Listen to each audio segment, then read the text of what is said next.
amazing treasure, but always end up questioning my purchases hours later. I found myself digging through a shoebox full of old board games. I thought I might be able to find a new game for all of us to play. I also figured since it was the end of the day, I might get it for super cheap. At first, I only saw games that looked in too bad of shape to even buy. That, or it was a game I knew my friends wouldn't want to play. I've always been a board game fan, but not so much my friends. I had to beg them for months to play D&D with me, and they were only willing to play it for my birthday. I'm always trying to find new games that might interest them. I was ready to give up, but then I saw a game at the bottom that I'd never heard of. Task with Friends, with the tagline, "The game you and your friends will never want to put down." The box looked colourful and pretty worn out, but not so bad that we couldn't play with it. It just looked well loved. I tried to open it up, but the sides were taped down. I mean, it makes sense. You don't want all the pieces to come flying out after all. I didn't see a price tag or sign for the price, so I found the owner and asked her. "Excuse me, how much are you charging for the game?" I said eagerly to the woman, while admiring the bright-coloured box that lacked any company branding or trademarking. "Oh, that old thing. I don't know. Do you have $1 on you?" the woman said as she put the yard sale leftovers into one big box. As she told me the price, I perked up and started to dig through my purse. She either got annoyed with me taking too long or just wanted to be nice and told me to just take it. She immediately started to pack up her box again. "So, is the game any fun?" I said to her awkwardly. I actually never played it. My friend Jen gave it to me a few years back because her kids got obsessed over it or something, so she just wanted to get rid of it. She thought my family would enjoy it, but we just never got around to playing it, she said, with her back facing me. I kindly thanked her and called for my friends to come over to see what I got. As I called for them, I could see their curiosity over what I found. That excitement was quickly lost when they saw I had a board game in my hands. They rolled their eyes, knowing that I would try and get them to play it with me. "Kate, you know we don't do the board game thing," Aaron said to me, annoyed. "Come on, guys, you've all been going on and on all day about how bored you are. At least try.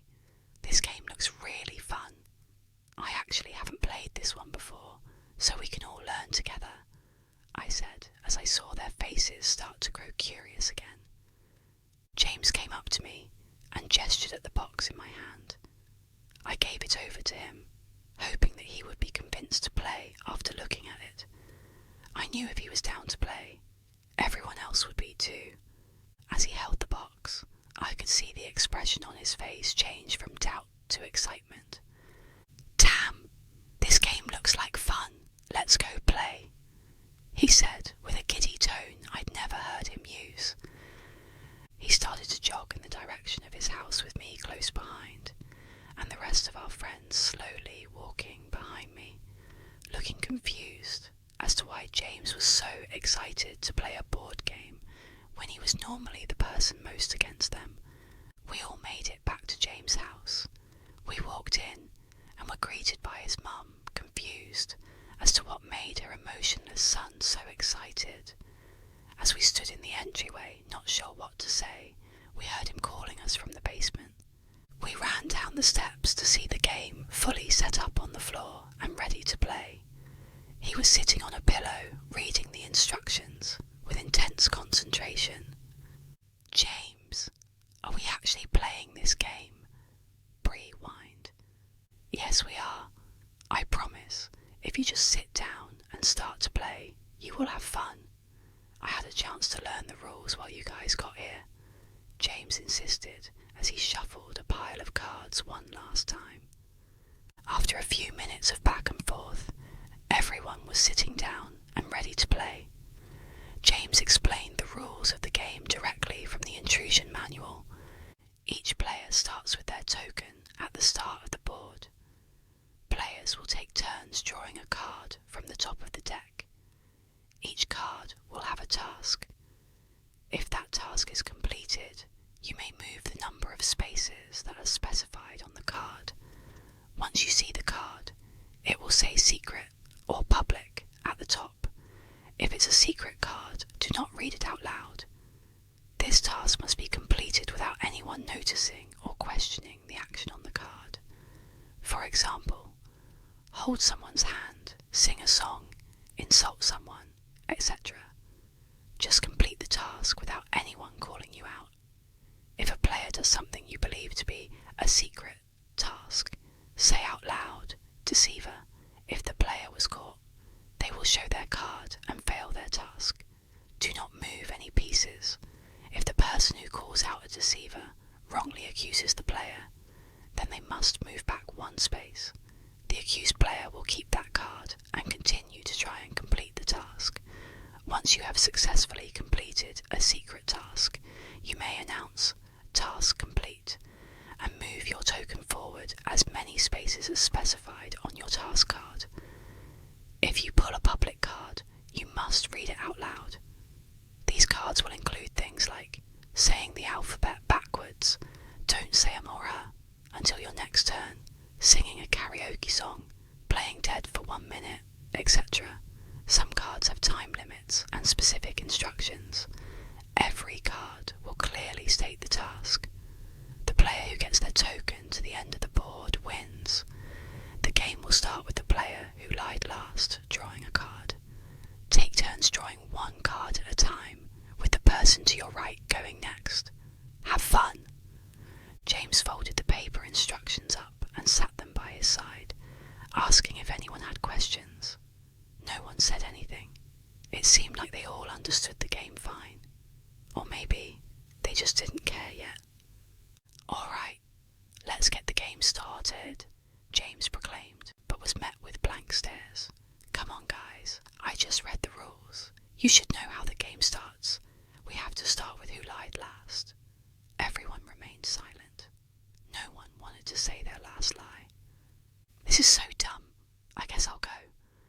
I told my mom that Henry wasn't hanging out with us when I left the house. There, I'll go first," Bree blurted out as she leaned forward to grab a card. As she looked at it, she rolled her eyes. "This is so dumb. Why are we playing this game?" "Come on, Bree. It can't be that bad. Can you read it out loud?" Henry said, sensing that the card was embarrassing. "Oh, public card. Pretend to be a cow for 3 minutes." She threw the card down and looked at Henry, who was to her right, expecting her turn to just be over and not wanting to even try.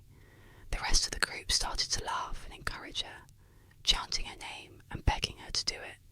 After about a minute, she gave in and got down on her hands and knees. When she first started, she was annoyed, staring daggers at Henry. As her time ran down, I could see in her face her feelings towards the game change. When the timer went off, she didn't stop for a few seconds. She kept going because she was laughing so hard. "That was so fun.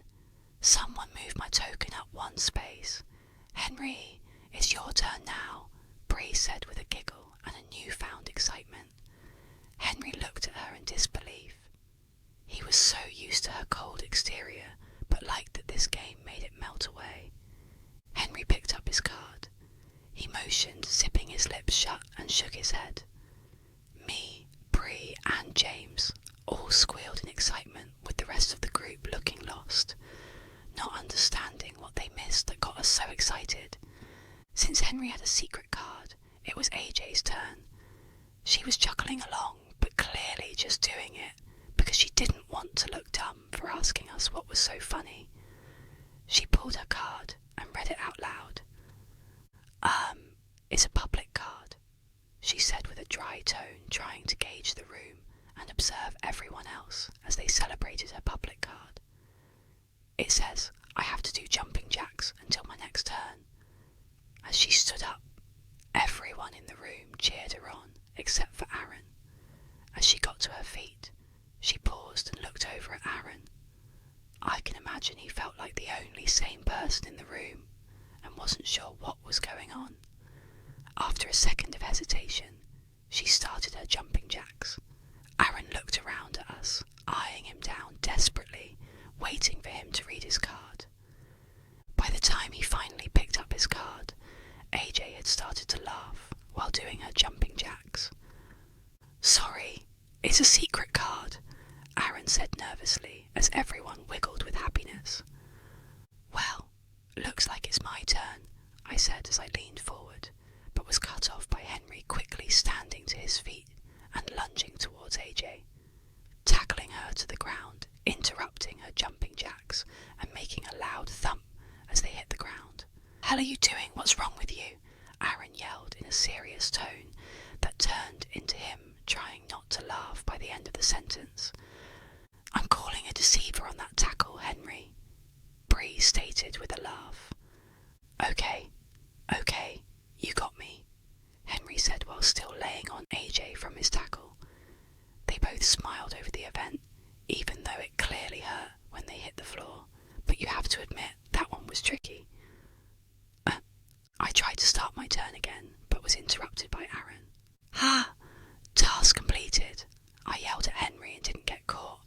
"I get to move 2 spaces, he said as he smugly moved his token 2 spaces on the game board.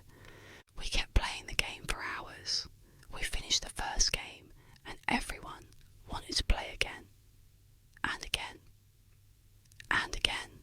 I looked around at them in disbelief. It felt impossible that all my friends were enjoying a board game. It was a dream come true. After years of begging, finally. Normally at hangouts like this, by 10 p.m, Bree and Henry would wander off to make out in some closet. AJ goes home to sleep, and Aaron, James and I are left to awkwardly try and find something to do with just the 3 of us. It got to be 2 a.m, and we were either exhausted, or our parents calling us telling us to come home, or we would be in serious trouble. We all went back to our houses, but all had a hard time going to sleep. We stayed up until 5 a.m. for some of us, just talking about the game over text. Strategies, when we could play again. Funny things that happened that night. We couldn't get enough. The games we played started out pretty simple. No tasks got too wild, and while we really loved to play, it wasn't like it was taking over our whole lives. Not yet, at least. Because we played the game at James's house the first time, we ended up just keeping it there. Even though the game was technically mine, we always hung out at his place, so it just made sense. It was around 10 a.m. the next day when our group chat started to blow up with everyone asking when we could get together that day.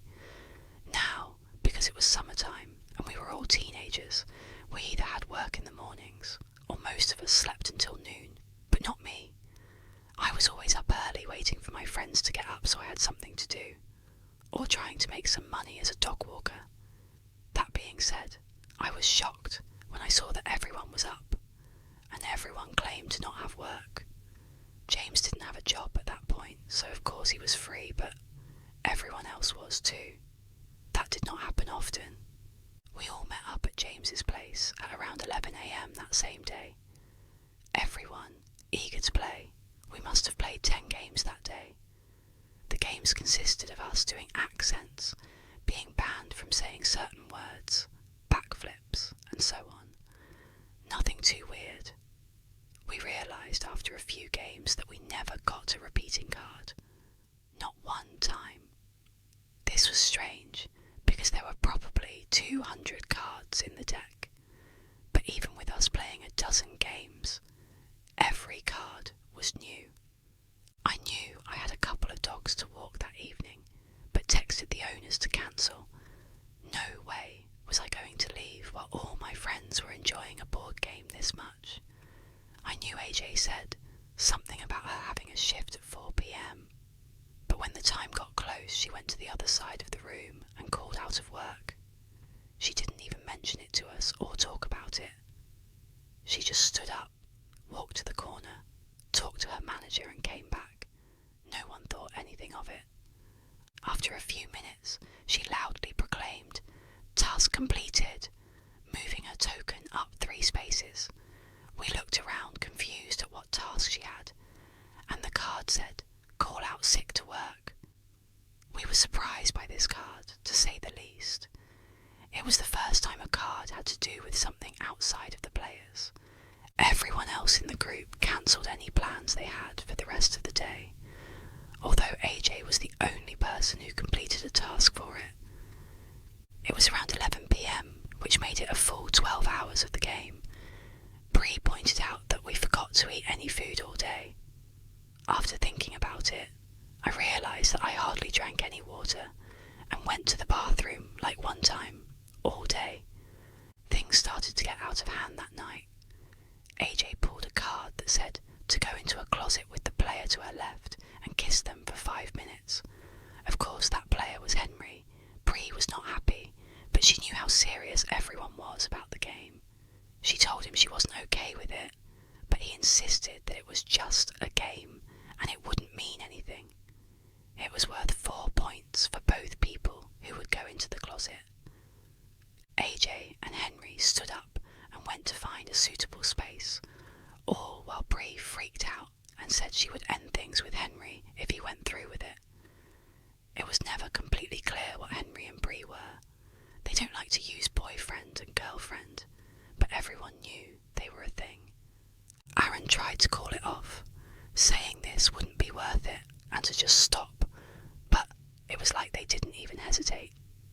Bree sat on the carpet and started to cry as the timer on her phone counted down an agonising 5 minutes. I thought I would either hear kissing or nothing at all, but instead I heard talking. It started as soft whispers, then crying and yelling. They stayed in for about 2 minutes, then came tumbling out. That's it, Henry. I can't believe you would do that for a game.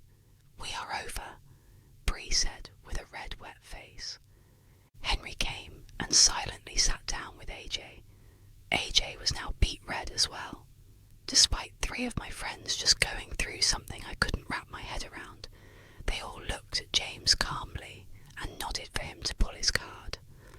No one had moved any tokens forward, so it was clear they failed their task of kissing in the closet.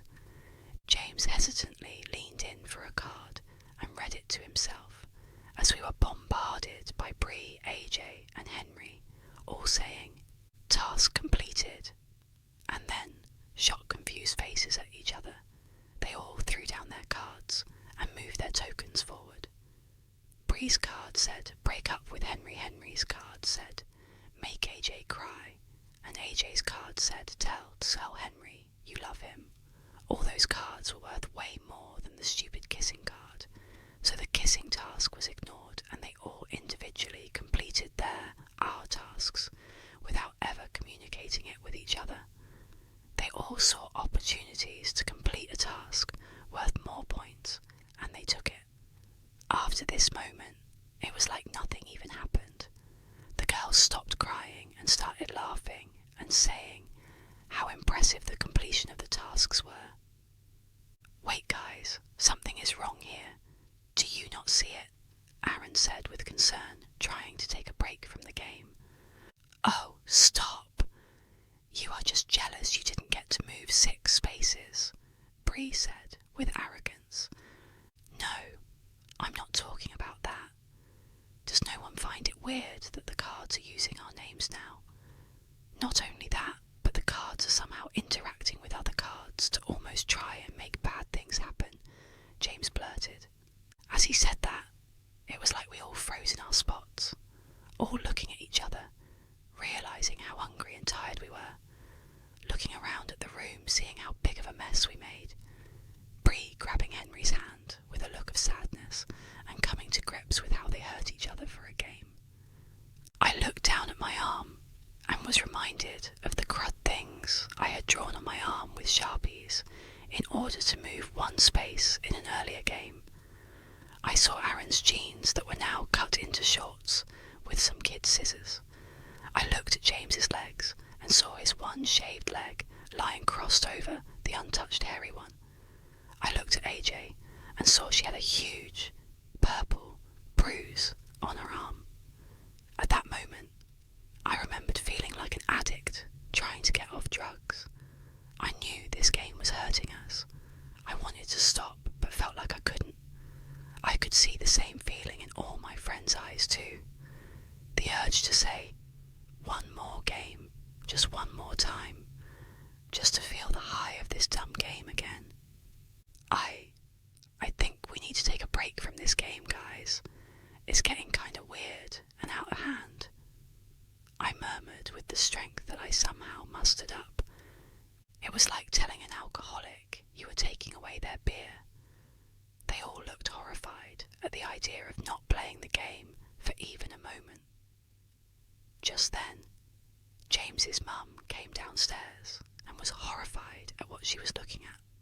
6 dishevelled teenagers, all sitting in a circle, looking like they had all just been through a war. Not only that, but her whole basement was a mess. James, what the hell happened to your leg? Are you all playing that dumb game again?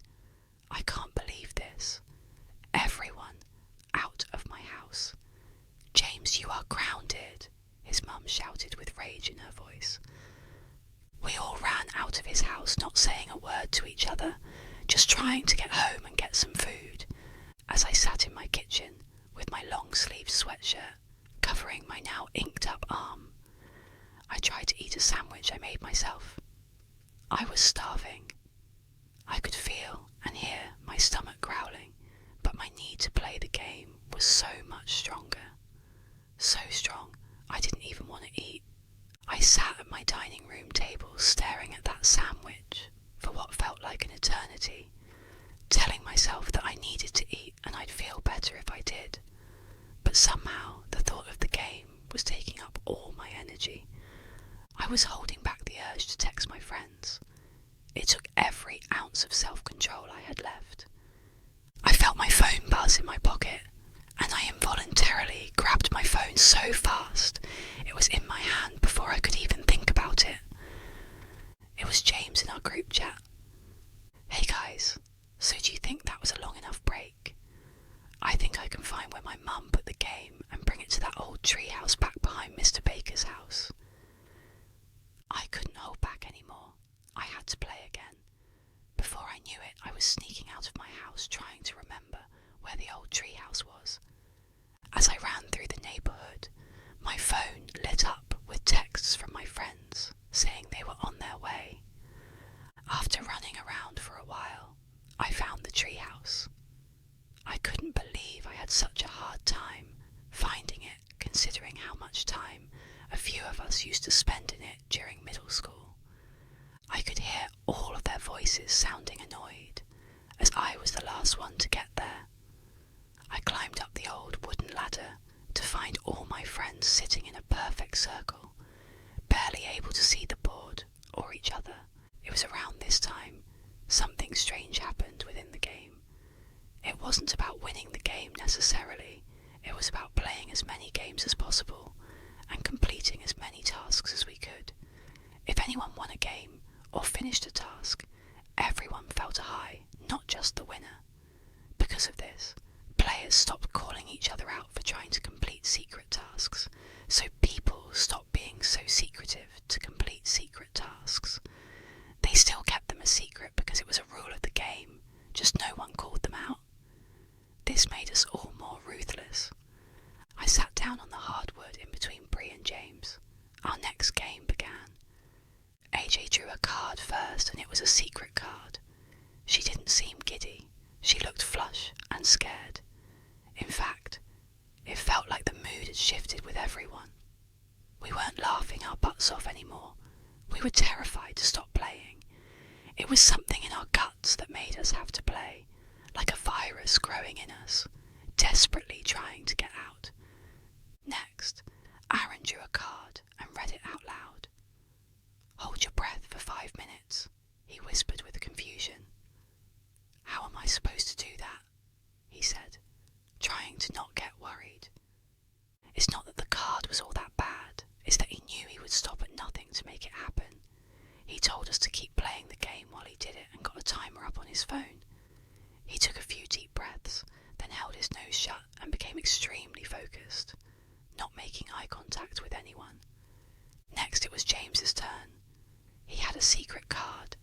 didn't show much emotion towards it. Next, Bree nervously took a card, and yet again, it was a secret card. In fact, we all drew a secret card until it was Aaron's turn again. It had been about 45 seconds, and he was really focusing, and we didn't want to make him draw a card while trying to finish his task. As we sat and watched our friend become more and more red from holding his breath, we found ourselves in complete silence, other than the wind weaving its way through the trees outside and the soft sound of crickets in the distance. We all just stared at each other, terrified of what was on those secret cards. I knew I had to use every little bit of self-control I had left in my body to not try and complete the task on my card. I was betting that's why everyone was being so quiet. They all had tasks that they didn't want to do but felt the uncontrollable urge to do it. My card said that I needed to remove one of James's fingers by any means necessary. It was worth 10 points. I couldn't believe I wanted to complete it so badly, but I was frozen figuring out how to do it. As I stared at him, I noticed he was looking over at Bree. I figured that his card had something to do with her. It seemed like everyone was fixated on someone else. I glanced down at the timer Aaron had, and I was amazed to see he had been holding his breath for almost 2 minutes. Just as I was about to comment on it, chaos broke loose, everyone jumping onto someone else, making it one big pile of people, viciously grabbing each other. I didn't read their cards myself, but it was clear by their actions what their tasks were. Of course, as you know, I was going for James's fingers, but James's was ripping at Bree's ear. Bree was pulling Henry's hair out. Henry was tearing at AJ's neck, and AJ was trying to open my mouth to get my tongue. For a solid 30 seconds, we were all attaching each other when Aaron passed out from holding his breath. This seemed to snap us out of our trance for a bit. We ran over to our friend and checked his pulse. After we realised he was still breathing, we got lost in the game again, and all jumped on each other to keep brutalising one another. Just as I got my teeth around James's pinky finger, we saw a bright flashlight coming through the cracks in the treehouse and froze. A police officer popped his head through the bottom entrance to the treehouse and looked at us in horror. He saw Aaron out cold in the corner, alone with the rest of us, in a pile of blood and ripped out hair.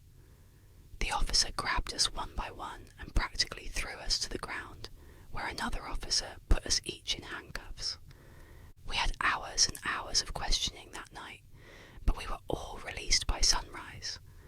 No one was badly injured, just a lot of cuts, bruises, and a few patches of hair missing. Even Aaron was okay. Honestly, Aaron made it out in the best shape. We all got grounded for the rest of the summer. All the parents agreed that we needed to stop spending time together because they insisted on us having some beef between us all. None of us mentioned the board game was at the treehouse that night because we didn't want them to take it away from us. We knew we had to play it again. However, they caught onto it and banned us from ever playing it again. We spent the next 3 weeks of summer miserable. Each one of us tried to fill the hunger to play the game by playing other board games or attempting to remake it, but it wasn't the same. It was the night before school started and I got a message from James through Skype.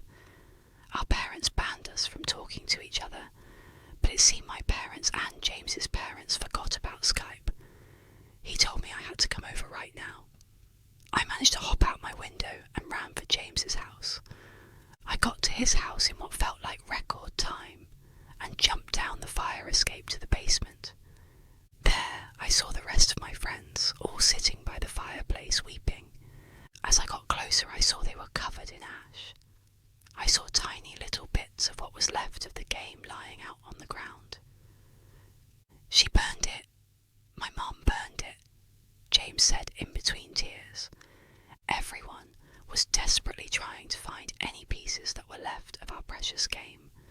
Some of them rubbed the ashes of the game on their faces and arms to try and feel something again. As I watched them, I saw something in the corner of my eye. I looked over to our normal hangout area and saw it. I saw the board game sitting out. Not just the box, but the whole game was out and ready to play. Are you sure that your mum burnt it, James? I said as my eyes got glazed over, looking at the beautiful board game sitting out for us to enjoy. Yes, I'm sure. She did it right in front of me, so I'd stop looking for it. Just as James finished his sentence, he looked at me, and then at my eyeline. He saw the game. The next week of our lives was a whirlwind. After James's mum burned the game, and it reappeared, we all ran away with the game. We stole a car from AJ's mum after we got a task card for it and left town. We would play the game in the car, in random fast food restaurants, and sometimes in parks. It's all we did all day. We would fall asleep playing the game, and only manage to eat maybe a bag of chips or something small during the day.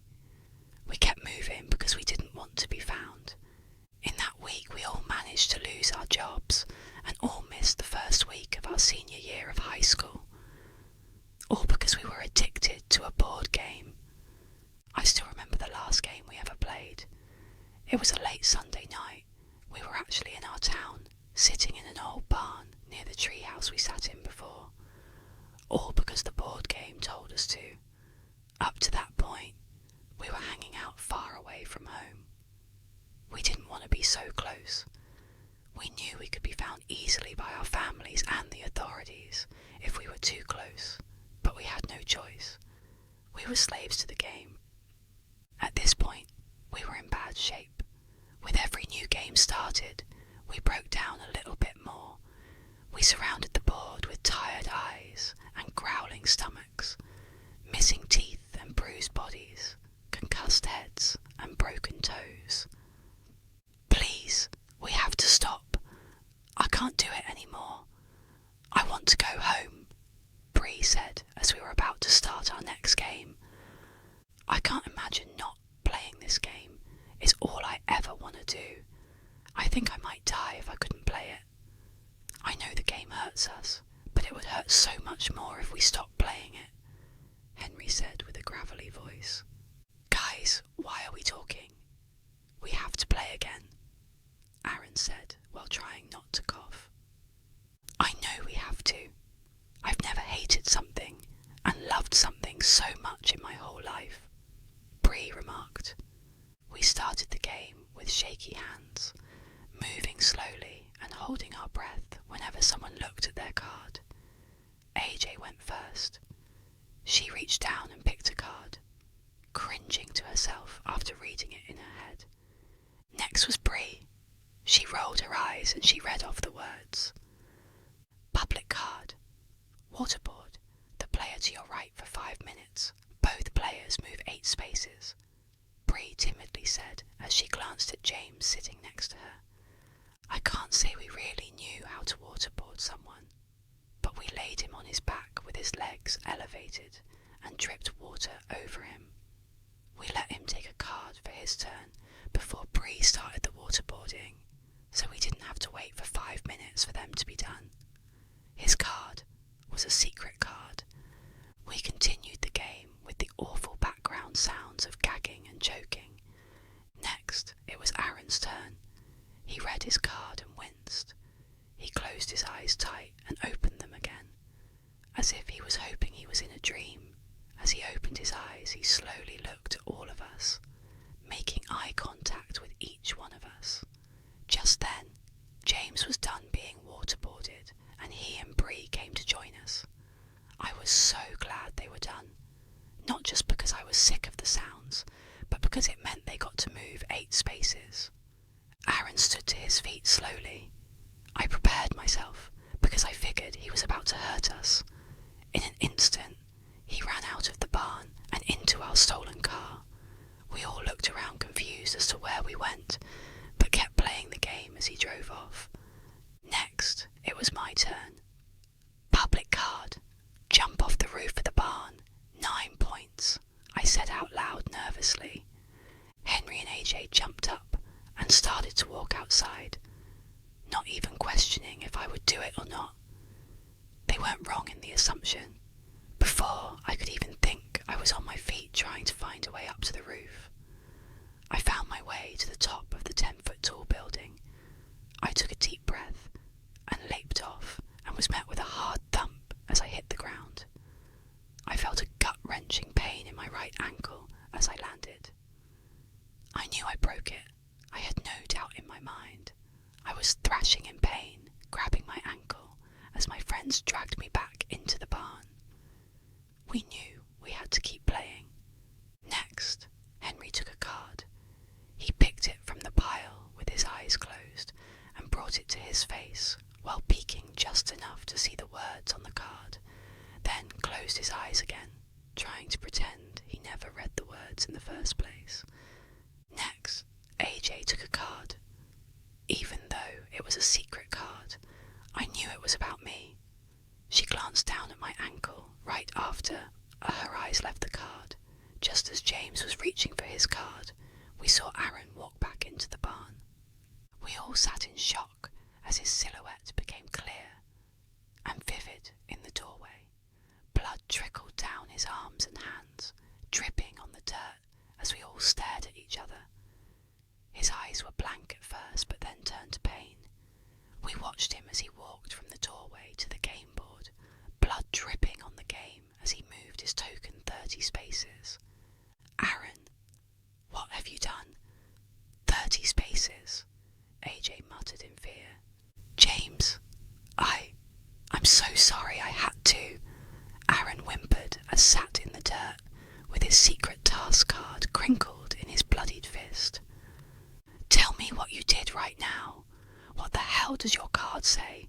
Show us, James yelled as he stood to his feet.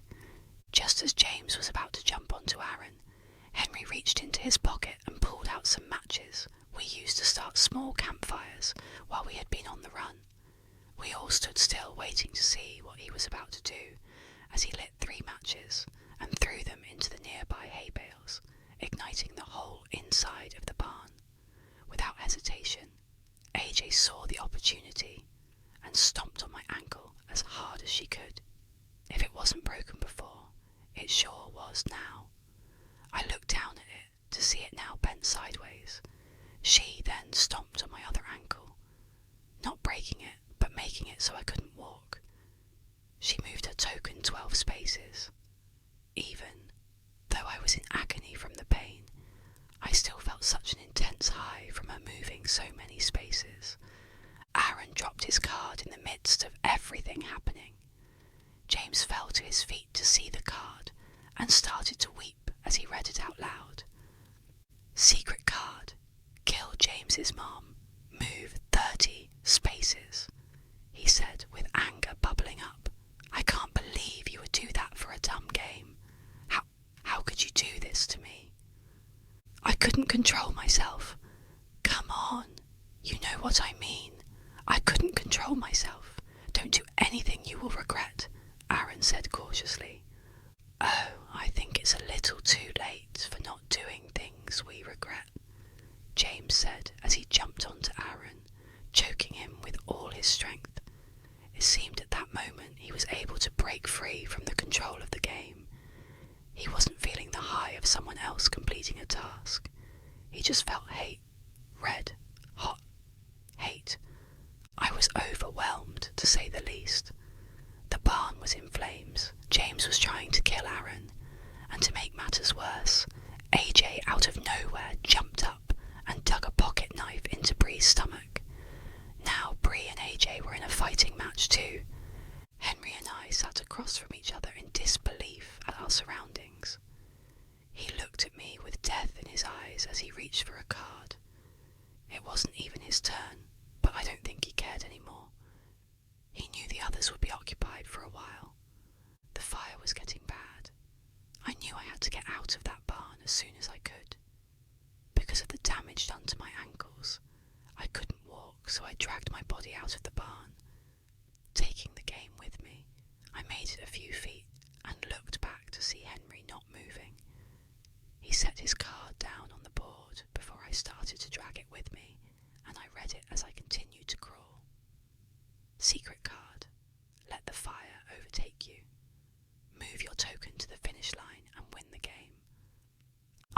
able to get out of the barn with the board game in hand.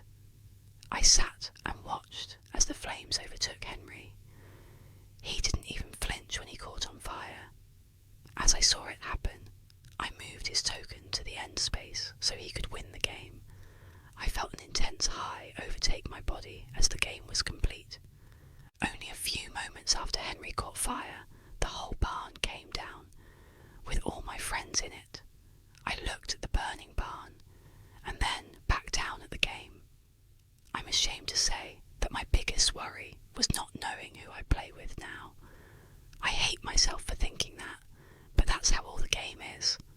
I tried to start a new game by myself and drew a card, but that's when I saw the sirens of police cars and fire trucks pull up next to me. I was immediately surrounded by people trying to give me medical attention, taking me away from my game. I scratched and threw my body around like a toddler, not getting their way. I remember them giving me some kind of sedative and waking up in the hospital. I was the only person to make it out alive that night. All I could say to the doctors and my parents was that I needed the game, that I had to play the game. It was the only meaning to life. It was the only reason I had to live. My parents got me a great lawyer, and I got out of everything by pleading insanity. Our families all knew the right people and had the right money to ensure the word never got out about the deaths. They even managed to make the death of James's mum disappear. When they told me my friends were all dead, I didn't have much of a reaction. I just kept asking where the game was. When they eventually told me the game was gone and never coming back, that's when I lost it. They had to put me into restraints because I kept hurting the hospital staff from my meltdowns. I started to threaten the staff and told them all the horrible things that would happen to them if they didn't get that game back to me. I eventually ended up in a psychiatric hospital. I yelled and screamed so much that I never had my voice. I hardly ever slept because all I thought about was the game and how I craved to play it again. My skin was red and torn up from my insistent picking due to the withdrawals. After months, I felt numb. Maybe from all the drugs they pumped me up with. Or perhaps I was so used to the withdrawals, I didn't feel it as much. It still felt like I had an uncontrollable urge inside my bones, but I was able to hide it. They then sent me home after a while. I knew I had to mask my emotions for the game, pretend I didn't care anymore, even if it killed me inside to say it out loud. I walked into my bedroom, and I felt like I was being treated like a baby. My old bed frame was gone, and it was just the mattress on the floor. All my sharp shelves were taken down, along with anything else I could possibly hurt myself with. I rolled my eyes, but knew my parents had to make these changes for me to even come home. I sat on my bed and I looked around at my room, now with a doorknob that locked from the outside to keep me in, as well as bars on my windows. I searched my room desperately to find something to take up my mind. That's when I dug through my closet and I saw it. I saw that beautiful, colourful box that I came to know so well, just hiding in the back of my closet, waiting to be found. I knew it came back the first time it was destroyed, but it was feeling like it was a one-time thing. But here it was, patiently waiting for me to come and play it. I ripped open the box, giving myself a paper cut in the process, and started to play the game by myself. With all that being said, I can finally say, task completed, and share what my first card said in that solo game. Secret card. Spread the word about this game online so more people can join us. Move 20 spaces.